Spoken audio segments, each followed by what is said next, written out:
On a ici une fonction convexe et positive sur un segment AB et on nous demande alors de montrer que si A et B ont pour image par f 0, alors f est nul sur le segment AB.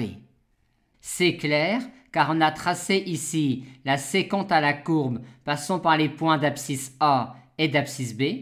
Or, d'un côté, on a f positive sur le segment AB, mais d'un autre côté, on a f qui est convexe. Par conséquent, la courbe représentative de f reste en dessous de sa séquente sur AB, ce qui montre que f est négative sur AB.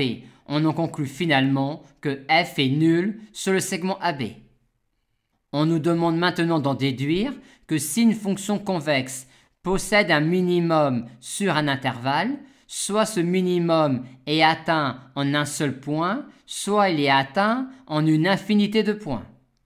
Pour cela, supposons que le minimum de f sur l'intervalle soit atteint en au moins 2 points et montrons alors que le minimum de f est atteint en une infinité de points. Et c'est clair car en notant petit m ce minimum, quand on considère la fonction g égale f moins m qui est encore convexe, on se retrouve exactement sur le segment AB dans la configuration de la question 1.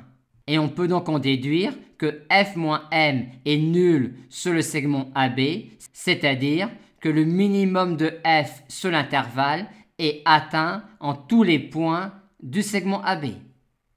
On considère maintenant une fonction f à la fois convexe et périodique sur R et on nous demande alors de montrer que f est constante. On a alors, en notant grand T la période de petit f, cette configuration-là avec ici 0 et avec ici grand T.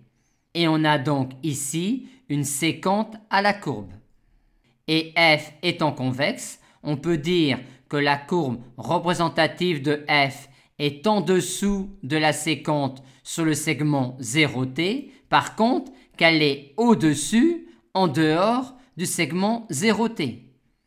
On a donc d'un côté que sur le segment t de t, la courbe représentative de f est au-dessus de cette droite-là, mais d'un autre côté, elle est en dessous, vu que l'on a ici le même tracé qu'ici, f étant t périodique. On en conclut donc finalement que sur le segment t de t, f est constante, ce qui nous donne le résultat par t périodicité.